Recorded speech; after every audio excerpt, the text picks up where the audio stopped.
Chelsea Football Club are giving Cole Palmer a new contract and the boy is getting paid. You lot can stop panicking. Conor Gallagher? Well, apparently Conor Gallagher rejected Aston Villa. Yes, and that's why they're going for the alternative. And oh, no. We've got the scoop. Matt Law literally was feeding us that information. Chelsea wanted a striker and a left-sided attacker. Well, Wahi, pick up the phone, baby. But it doesn't look like he's going to be coming. Why not? Because he rejected us last year. Surely he hasn't changed his mind. And finally, Patrick Vieira leaves Strasbourg, and this has a massive ramifications for Chelsea Football Club. Even though a lot of you don't care about Strasbourg, you will, because this impacts us directly. I'll explain how. But before we get started, firstly, I want to say thank you very much for every single one of you for showing love. We hit 1,000 likes last video.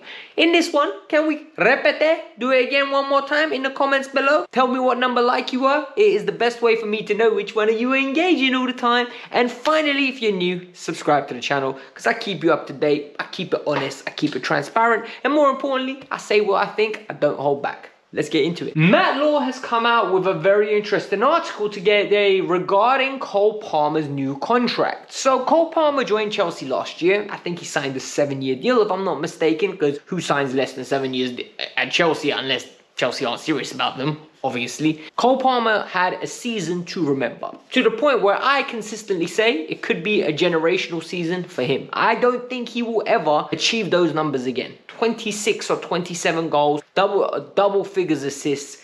It's literally a career season for like every player apart from Ronaldo, Messi, and the generational all-time greats. But Chelsea want to reward him. And a lot of people have had this fear within them that Chelsea don't want to pay. Chelsea aren't going to pay big wages. Chelsea will never pay big wages. We're going to lose Cole Palmer. Well, I've been hearing this consistently. Well, Matt Law's come out that Chelsea aren't going to just give him a new contract. They're actually just going to give him a pay rise. They believe the player has outperformed his contract to the point where they have to just give him a pay bump now so that he feels appreciated at this club. And for me, bravo. Bravo. Give him a round of applause. That's what you do. Someone performs to you, you pay him. You show him how much he's worth financially. Furthermore, Chelsea want to keep Cole Palmer at the club for the next 10 years. Now that, for me, is a big statement. The reason I say this is because does Cole Palmer want to stay at Chelsea for the next 10 years? What if Cole Palmer wants to go to Real Madrid? What if Cole Palmer wants to go to FC Barcelona? What if he wants to go to Bayern Munich? Chelsea have to start winning and give Cole Palmer a reason to stay, same way as Cole Palmer has to give Chelsea a reason to keep him. If he performs the way he's performing and Chelsea improve because they need to improve, we are going to win a lot of trophies and both parties are going to be happy, both parties are going to be rich, both parties are going to hold trophies, and I'm going to be here dancing out of happiness because we're picking up trophies on a yearly basis. But if we defend the way we defended last year, I don't think we're going to keep Cole Palmer for more than 2 more years. So it's a very simple equation. Chelsea, do your end, build him a team to get to the point where we're winning consistently and he doesn't have to carry us the way he was doing it last year to 6th place. Now we talk about the next story. The next story really surprised me. So when it came out that Conor Gallagher is going to be leaving Chelsea Football Club, because that's what all the ITKs are saying, and I believe it because he's got 1 year left on his deal. Chelsea aren't giving him a new pay rise, and any pay rise that he wants is not going to be achieved at Chelsea Football Club because he wants to be getting paid the same way as a Moises Caicedo and Enzo Fernandez, his midfield competitors. However, Conor Gallagher has rejected Aston Villa. Matt Law has written in his article that Cole Palmer, why do I keep calling him Cole Palmer? He wishes to be Cole Palmer. Conor Gallagher has actively said he doesn't want to go to the Midlands, he has no intention in living there, and doesn't want to play for Aston Villa. Spurs are interested in him, but Spurs don't think the 40 to 50 million pound range is realistic. They don't want to pay that money.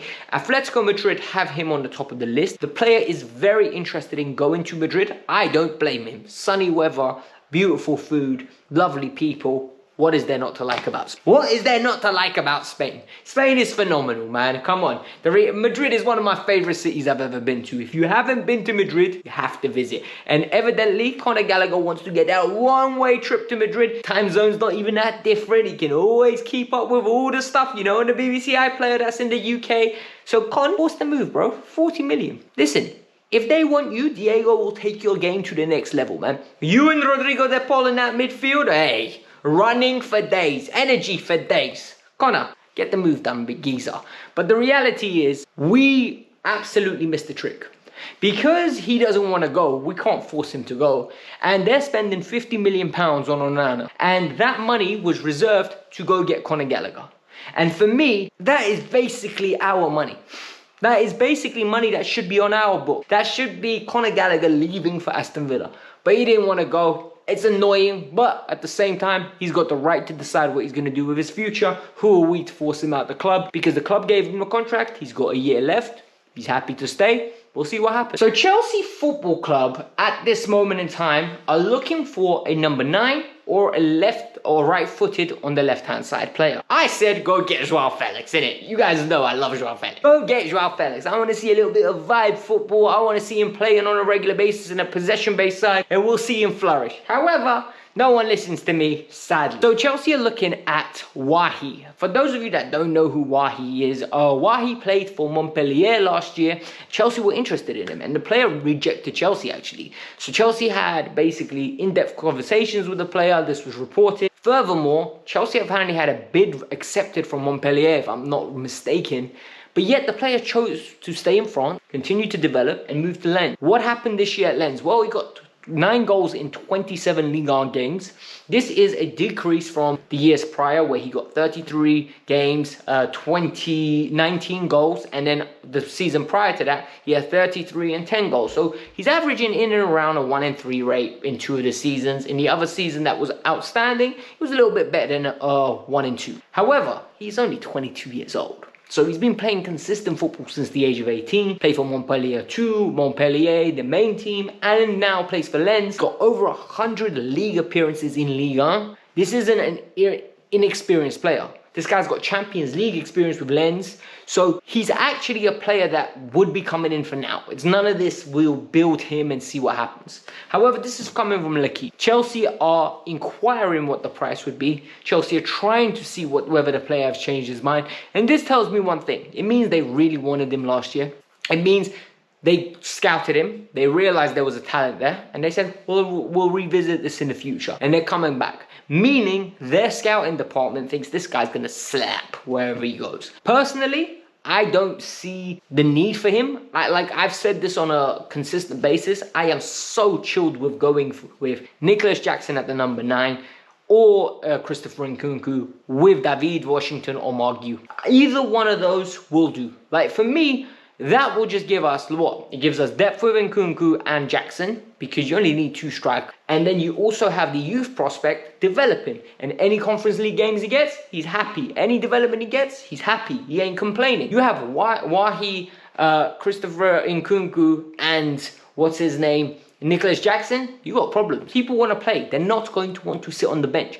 Jackson is a competitive individual. He wants to play. He thinks he is great. And he is great. And he should want to play. So it's one of those things. We have to be realistic and objective in how we build the squad. I don't think too many options is ever a good thing. Quick update on our little brother Strasbourg. Okay, so for those of you that know or don't know, Blueco own Chelsea Football Club and Strasbourg. Strasbourg are basically an affiliate club of Blueco to the point where I think they own majority share there. But they sacked their manager today. Patrick Vieira last year was literally in a very bad predicament. He started off the season okay, mid-season he played well, then they had an abysmal run. Then André Santos came and stabilized their ship. They got safe from relegation. And this year, pre-season started, he's had 3 games, hasn't gone well at all. I know they lost to Fenerbahce 4-0 the other day. And for me, I was saying last year, he's got to go. He's got to go. They are horrible to watch. I watched them a lot last year, purely based on the fact that I really like Angelo Gabriel. And then when he got injured, I stopped watching him for a while. And then when André Santos joined, I started watching André Santos a lot more there as well. So it was one of those things where I know what I'm talking about when it comes to Strasbourg. I know the way they played under Patrick Vieira. It was horrible to watch. Like, genuinely, it was very similar to what we were doing with Pochettino.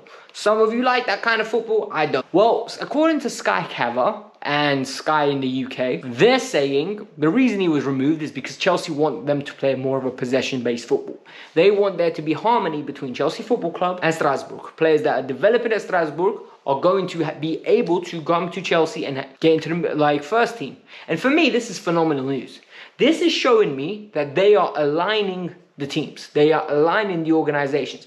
One thing I really like about the Red Bull organizations are, right, with Salzburg, Leipzig, I think the Brazilian one, I don't know what the club's called. They all play a similar style. Like, they've got similar minded individuals in their like organizations, whether it's the manager or whether it's the directors. So they all push in one direction. And because they do that, it makes the transition between the clubs a little bit easier. So it makes it a lot easier for these players to move, adapt, and just develop. So for me, this is a good move, and I genuinely believe there's a lot of talent at Strasbourg that just needs coaching and developing and education in football. Vieira left them to their own accord too much. Like, it was really worrying. I genuinely at one point thought they could get relegated. They didn't. It was good news. But listen, hit the like button, subscribe to the channel. Let me know your thoughts. Peace out. I'm out. Have a lovely day.